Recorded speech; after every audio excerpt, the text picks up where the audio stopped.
Good evening students.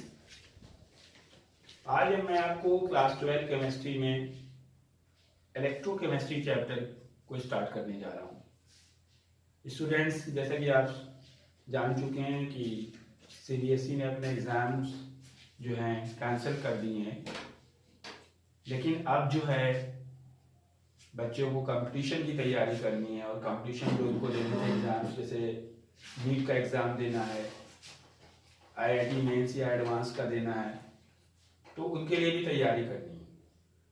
आज ये नया चैप्टर स्टार्ट हो रहा है। इसमें हम आज आपको फैराडेज लॉ के बारे में बताएंगे, इलेक्ट्रोलाइट्स के बारे में बताएंगे।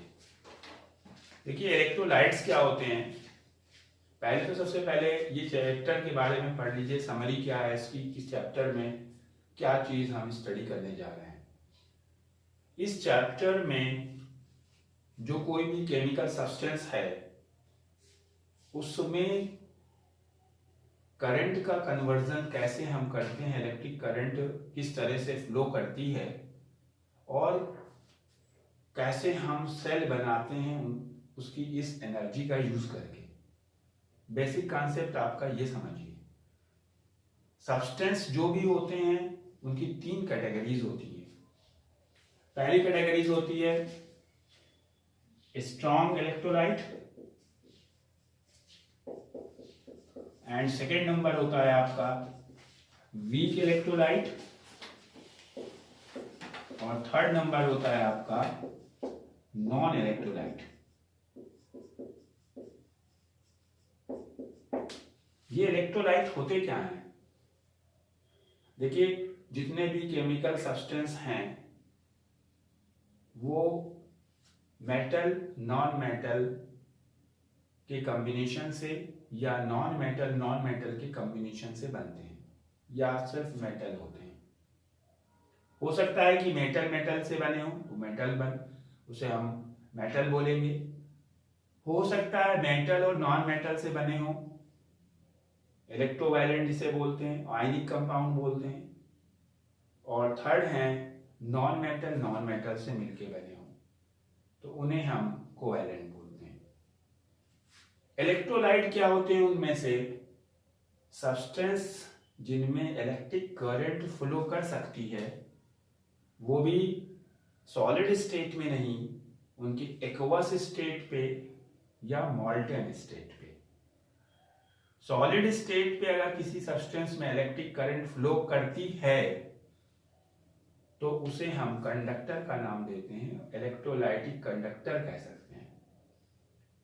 दैट्स मीन, और मेटल जितने होते हैं उसमें भी इलेक्ट्रिसिटी कंडक्ट होती है, लेकिन मेटल में इलेक्ट्रिक करंट जो कंडक्ट होती है, फ्लो होती है, वो आयंस की वजह से फ्लो नहीं होती है। इलेक्ट्रोलाइट्स वो सब्सटेंस हैं जिसमें इलेक्ट्रिक करंट फ्लो करेगी। कब करेगी? सॉलिड स्टेट में नहीं करेगी, एक्वस कंडीशन में या मॉल्टेन कंडीशन में करेगी। जैसे सोडियम क्लोराइड है, सोडियम क्लोराइड ये एक सॉलिड है, क्रिस्टल है, और इसमें दो तरह के आयन हैं, sodium ion and chloride ion. लेकिन ये आयन कब आपको मिलेंगे? अभी अगर आप सॉलिड कंडीशन में इन आयंस को देखेंगे तो आपको आयंस नहीं मिलेंगे। जब आप इसको एक्वस सॉल्यूशन बनाएंगे, इसको वाटर में डिसॉल्व करेंगे, तो इसमें टू टाइप्स के आयन बन जाएंगे और वो ब्रेक भी हो सकते हैं, अलग अलग भी हो सकते हैं। या हम सोडियम क्लोराइड को मेल्ट कराएं, लिक्विड स्टेट में ले जाएं हीट दे करके, तो भी ये आयन बनाएंगे। और जब ये आयन बनाएंगे तब इसमें इलेक्ट्रिक करंट अगर फ्लो करेगी तो ये इलेक्ट्रोलाइट की कैटेगरीज में आएंगे। Substance which can conduct electricity in their aqueous state और molten state are called electrolyte. हम अगर लिखेंगे NaCl, so NaCl is not an electrolyte, not an electrolyte, but aqueous NaCl, aqueous means you have dissolved NaCl in water.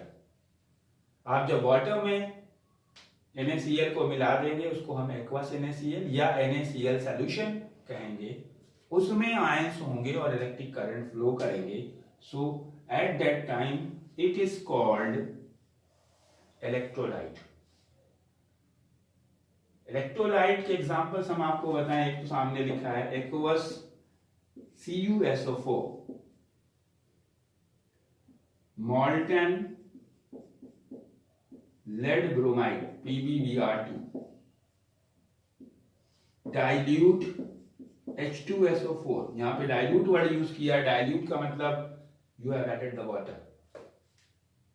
अगर खाली हम लिखते H2SO4 या concentrated H2SO4, concentrated H2SO4 is not an electrolyte. Okay, जब हमने इसमें water मिला दिया, हमने यहाँ पे एक्वस वर्ड यूज नहीं किया है, यहाँ पे डाइल्यूट वर्ड का यूज किया गया। इसका मीनिंग क्या हुआ कि ये एक्वस हो गया, पानी मिल गया इसमें, अब इसमें आयंस बन जाएंगे और उसमें इलेक्ट्रिक करंट फ्लो करेगी। टैप वाटर, जो टैप से वाटर लेते हैं वो इलेक्ट्रोलाइट है, उसमें इलेक्ट्रिक करंट फ्लो करेगी। But distilled water is not an electrolyte, is a non-electrolyte.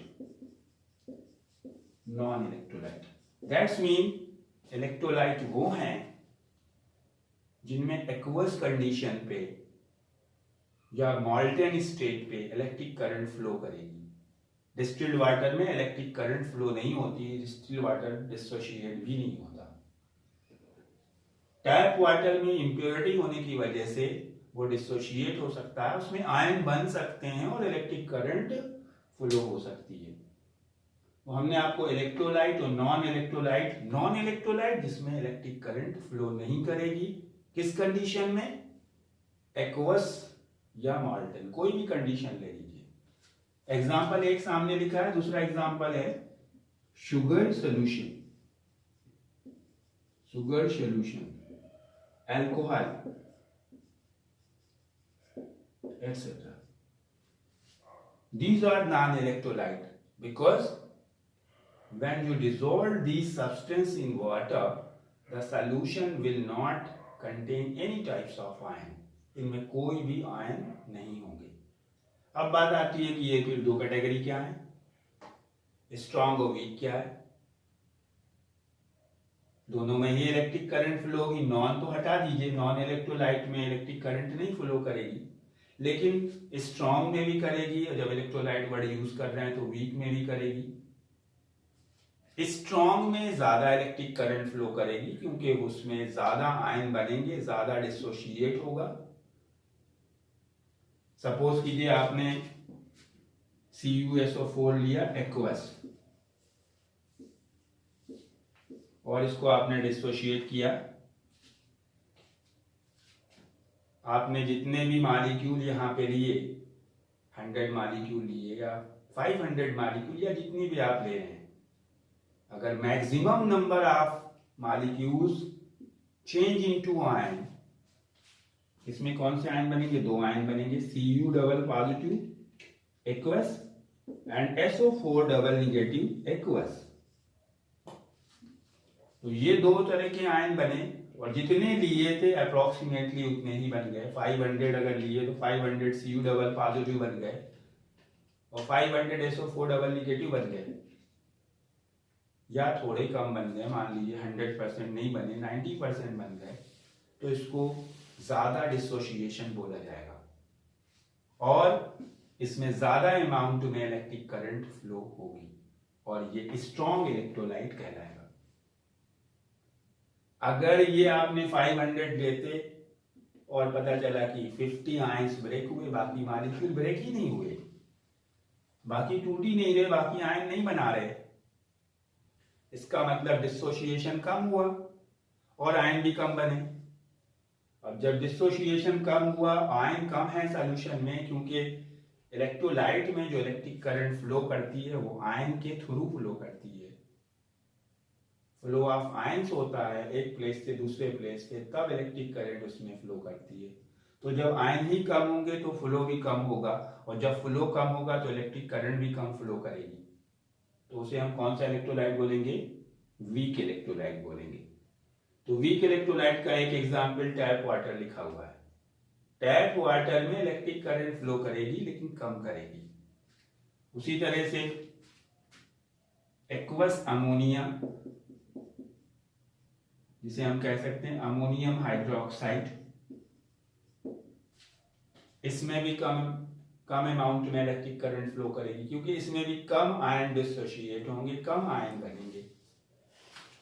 या हम कहें एक्वस एसिटिक एसिड CH3COOH, इसमें भी कम आयन बनेंगे। तो स्टूडेंट सब्सटेंस 3 टाइप्स के हुए आपके, strong electrolyte, weak electrolyte and non electrolyte. और स्ट्रॉन्ग इलेक्ट्रोलाइट वो हुए जिसमें ज्यादा अमाउंट में इलेक्ट्रिक करंट फ्लो होगी, वीक इलेक्ट्रोलाइट वो हुए जिसमें कम अमाउंट में फ्लो करेगी, और नॉन इलेक्ट्रोलाइट वो हुए जिसमें इलेक्ट्रिक करंट फ्लो नहीं करेगी। ओके स्टूडेंट्स, तो स्टूडेंट्स हमने आपको बता दिया कि इलेक्ट्रोलाइट में इलेक्ट्रिक करंट फ्लो करेगी, वो आयन में ब्रेक होंगे और आयन के थ्रू इलेक्ट्रिसिटी एक से दूसरी तरफ मूव करेगी। किस तरह से होता है सामने देखिए। अगर हम एक कोई कंटेनर लेते हैं, ये कोई कंटेनर लिया हमने, और इसमें हम कोई भी एक इलेक्ट्रोलाइटिक सोल्यूशन ले लें। अब हम यहाँ पे वीक और स्ट्रॉन्ग वर्ड का यूज करें या नहीं करें। वीक होगा तो आप खुद जान जाएंगे कि कम इलेक्ट्रिक करंट फ्लो करेगी, ज्यादा होगा तो स्ट्रॉन्ग होगा तो ज्यादा करेगी, वो मैटर यहाँ पे नहीं करेगा। हमने यहाँ पे कोई भी एक इलेक्ट्रोलाइटिक सोल्यूशन ले लिया, सोल्यूशन के फॉर्म में इसीलिए लिया जा रहा है क्योंकि उसमें आयन हो।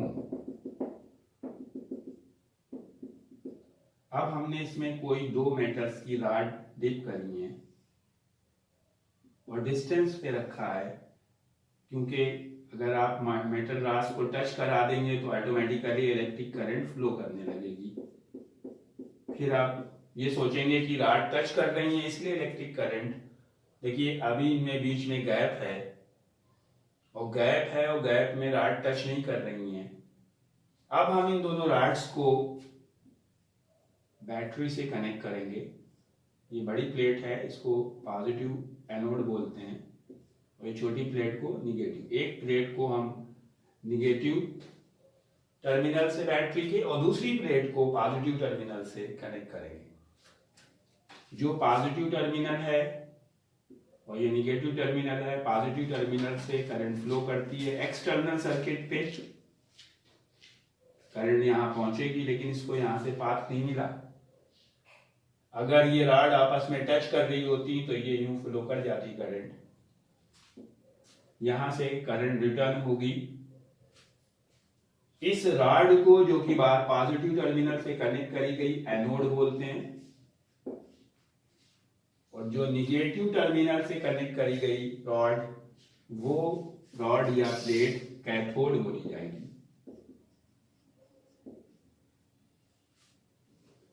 जब हम उसमें इलेक्ट्रिक करंट फ्लो करेंगे तो प्रोसेस क्या होगा, कैसे क्या होगा। ये हमारा जो सॉल्यूशन है, इसमें कोई ऐसा सब्सटेंस है जो डिसोशिएट हो सकता है, आयंस में ब्रेक हो सकता है, चाहे वो स्ट्रांग हो या वीक होगा। स्ट्रांग होगा तो ज्यादा आयन होंगे, वीक होगा तो कम आयन होंगे।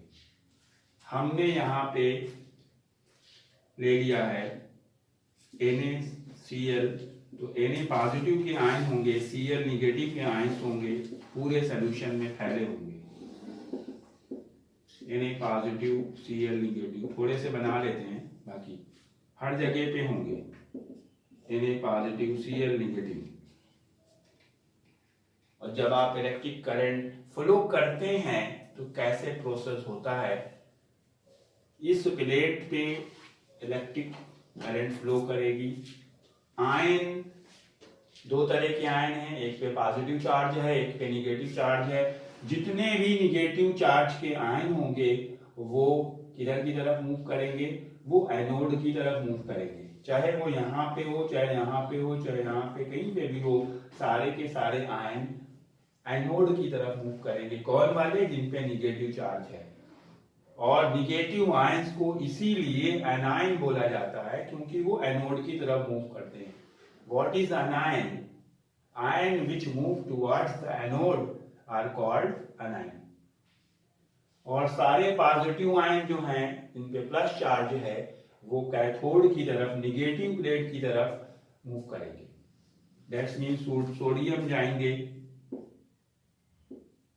कैथोड की तरफ और क्लोराइड जाएंगे एनोड की तरफ। और इस तरह से एनोड और कैथोड के बीच में एक सर्किट कंप्लीट हो जाएगा।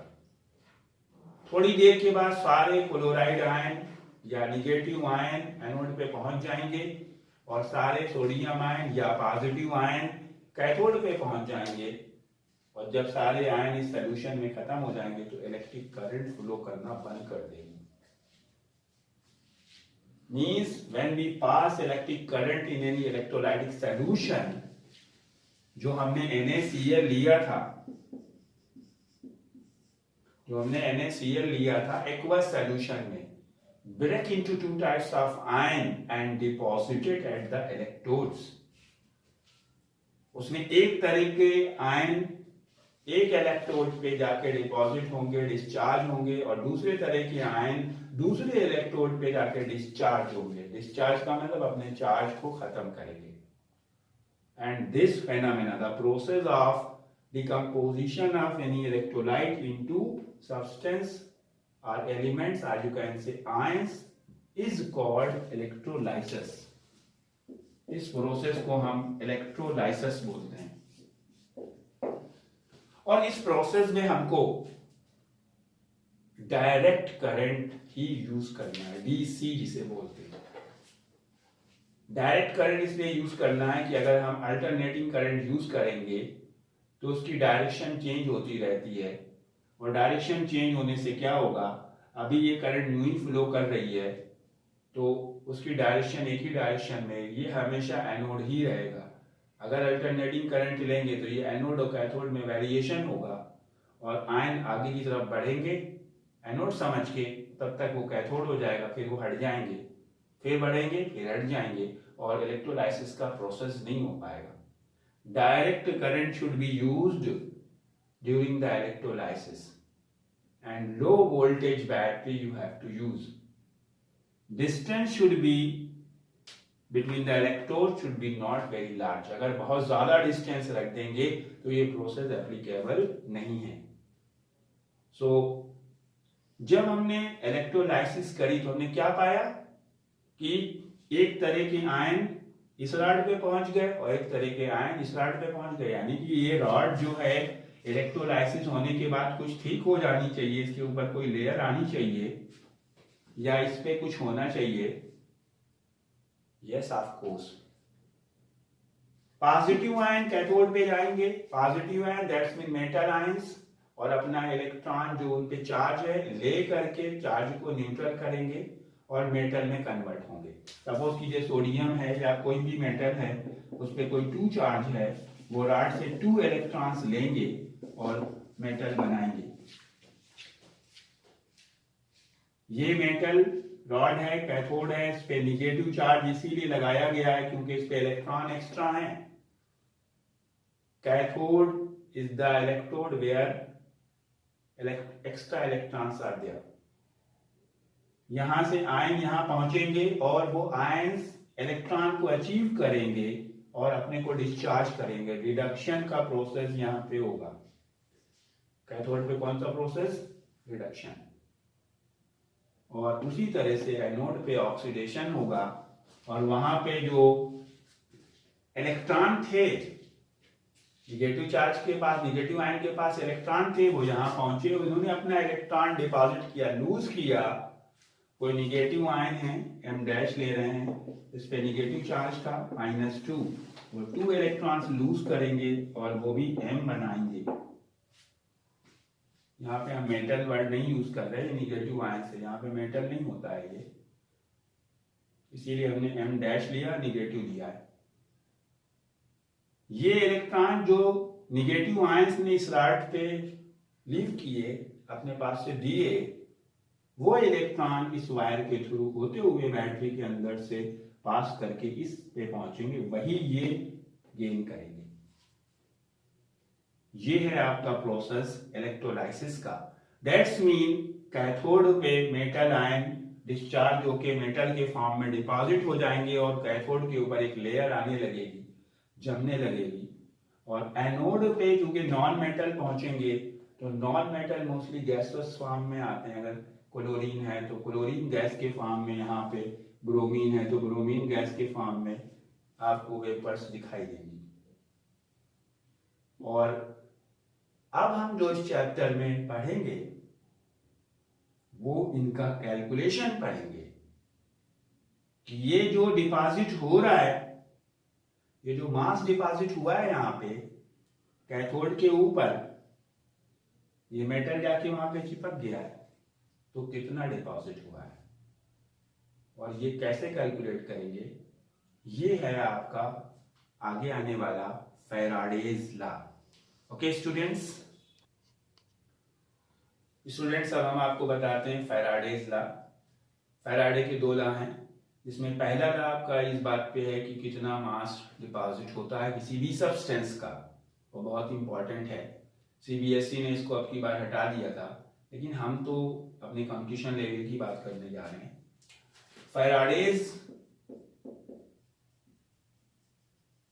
फर्स्ट लॉ ऑफ इलेक्ट्रोलाइसिस, ये पूरा नेम है इसका। जब हम किसी भी इलेक्ट्रोलाइट में इलेक्ट्रिक करंट पास करते हैं, आपने देख लिया कि किस तरह से सब्सटेंस डिपॉजिट होते हैं कैथोड पे, एनोड पे। उसको हम मास में, अगर उसको उसकी लेयर को उतार करके वे करें तो हमको एक मास मिल जाएगा कि कितने ग्राम क्या चीज डिपॉजिट हुई है। गैस डिपॉजिट होती है, गैस इवॉल्व होती है एनोड पे, तो अगर गैस इवॉल्व हो रही है तो गैस के केस में हम क्या करेंगे, वॉल्यूम उसका कैलकुलेट कर सकते हैं और फिर उसको मास में कन्वर्ट कर सकते हैं। मास जो भी डिपॉजिट होगा वो डिपेंड करेगा कि आप करंट कितना पास करा रहे हैं, आप किस बैटरी से कितना एम्पियर की करंट आ रही है और कितनी देर तक करा रहे हैं। पता चला आपने बैटरी लगाई, करंट फ्लो कराई और हटा दिए वायर, फिर आप कह रहे हैं मास तो डिपॉजिट ही नहीं हुआ। तो आपको टाइम भी देना है, जितनी ज्यादा देर आप इलेक्ट्रिक करंट पास कराएंगे और जितने ज्यादा अमाउंट में इलेक्ट्रिक करंट पास कराएंगे उतना मास डिपॉजिट करेगा। The mass of the substance deposited at electrode is directly proportional to the electric current passed through it with the time. That means W is the mass of the substance which is deposited at the electrode, is proportional to the electric current into time. अगर आपने 1 ampere की current pass करी, थोड़ा deposit होगा 1 second के लिए। आप 10 ampere की करंट पास कराएंगे तो ज्यादा डिपॉजिट होगा। एंड जब हम इसको करते हैं तो W is equal to Z into I into T, ये कांस्टेंट वैल्यू लगाते हैं। और I इंटू T को करंट इंटू टाइम को हम चार्ज भी कह सकते हैं। अगर आपको दोनों चीजें अलग अलग नहीं दी गई हैं, हो सकता है आपको चार्ज के फॉर्म में दिया जाए, करंट और टाइम को मल्टीप्लाई करके दे दिया जाए डायरेक्ट। ये नहीं बोला जा रहा कि 10 एम्पियर करंट 10 सेकंड तक पास कराई जा रही है, ये नहीं बोल रहे हैं। कह रहे हैं 100 कूलाम पास करा रहे हैं, तो आप Q की वैल्यू लगा दीजिए। W is equal to Z into Q, W is equal to Z into I into T। और ये Z क्या है, Z यहां पे Z is equal to electrochemical equivalent constant, electrochemical equivalent constant. So student, ये आपको ला समझ में आ गया और इससे आप ये जान रहे हैं कि अगर करंट ज्यादा होगी तो मास भी ज्यादा डिपॉजिट होगा। सॉल्यूशन की कंसंट्रेशन, सॉल्यूशन के नेचर, इलेक्ट्रोलाइट होना चाहिए, ये नहीं कि नॉन इलेक्ट्रोलाइट ले लिया और कह रहे हैं कि डिपॉजिट ही नहीं हो रहा। सॉल्यूशन के कंसंट्रेशन की, डाइल्यूट लिया है, कंसंट्रेटेड लिया, इस पे बात डिपेंड नहीं करेगी, डिपेंड करेगी कि आप करंट कितना पास करा रहे हो, कितनी देर तक करा रहे हैं। अब आगे आने वाले लेक्चर में हम Z के बारे में, इस पे होने वाले न्यूमेरिकल्स के बारे में और फैराडे सेकेंड लॉ के बारे में स्टडी करेंगे। तो आप प्लीज रेडी रहेंगे। आज के लिए इतना सफिशिएंट है। Good bye.